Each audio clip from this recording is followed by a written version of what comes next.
Watching movies and reading books about our favorite wizards is already amazing and fun in its own right, but there's actually a lot of psychology found within the Harry Potter stories. Psychology is everywhere, even at Hogwarts. Here's 10 psychological lessons from Harry Potter. 1. The Hogwarts house system can enhance the social tribal effect. When groups face prejudice, their bond may become stronger, though this isn't always a good thing. There's quite a bit of prejudice against some of the houses, Slytherin in particular. If they feel the psychological weight of it, they're more likely to stick together and create an us versus them atmosphere, making them very loyal to their group. 2. Dobby inspired a psychological concept. The beloved Dobby actually has a concept named after him. The Dobby effect, coined by Nellison and Zeelenberg in 2009, is when people overcorrect themselves, rightfully or not, after committing a wrong.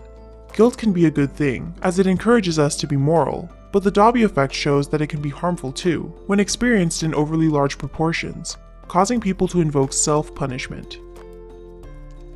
3. Harry Potter shows signs of PTSD.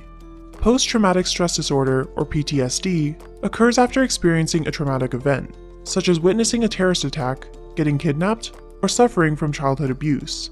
When you think about what Harry has to go through in the Dursley household and during the Second Wizarding War, it's not surprising for him to exhibit traits of PTSD. Some of the symptoms he displays include reliving events through nightmares or flashbacks, having difficulty talking about the traumatic events, and feeling irritable and jittery. 4. Rita Skeeter is a metaphor for anxiety. Anxiety often turns relatively simple things into large, scary problems. Rita Skeeter, the gossip columnist, does the same, twisting tiny details into massive, over-exaggerated headline stories that have no truthful basis.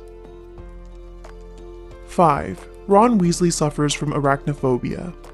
As spiders continuously show up through the series, Ron confesses that he'd rather follow the butterflies. 6. Voldemort starts showing serial killer tropes from a young age. There's an entire arc of the series dedicated to building a psychological profile of Voldemort. During Harry's private lessons with Dumbledore, they sift through memories of people who are connected to Voldemort.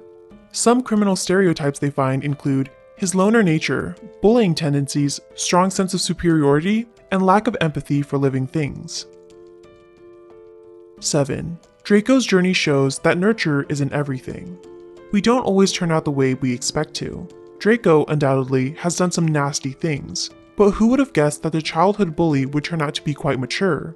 He manages to move beyond the prejudice he grew up with and throws Harry the wands at the end of the series. It's a very interesting character arc, and you can't help but feel a little emotional. 8. Cognitive dissonance can put a whole society in danger. When Cornelius Fudge denies Voldemort's return as a result of cognitive dissonance, the wizarding community is put in danger. Cognitive dissonance is when someone has two lines of thought that contradict each other. In this case, Fudge has been working tirelessly towards peace and safety, yet there are signs of Voldemort's return, causing him to come to hysterical conclusions. Consequently, the community loses valuable time they could have used to prepare for confrontation with Voldemort. 9. Sybil Trelawney exhibits signs of generalized anxiety disorder. Divination professor Sybil Trelawney is always jittery, thinking of disastrous scenarios, and in fear of being judged, all red flags of generalized anxiety disorder. 10. Parasocial, or one-way interaction with fictional characters, can help a healing process. People often state how the deaths and subsequent grief throughout the Harry Potter series have helped them deal with their own grief. Others can describe the series as relatable, comforting, and empowering, especially with the support of various character quotes. Which of these Harry Potter-related psychological lessons did you already know about, and which ones did you find interesting? Are there any others you found that didn't make our list? Feel free to share in the comments below.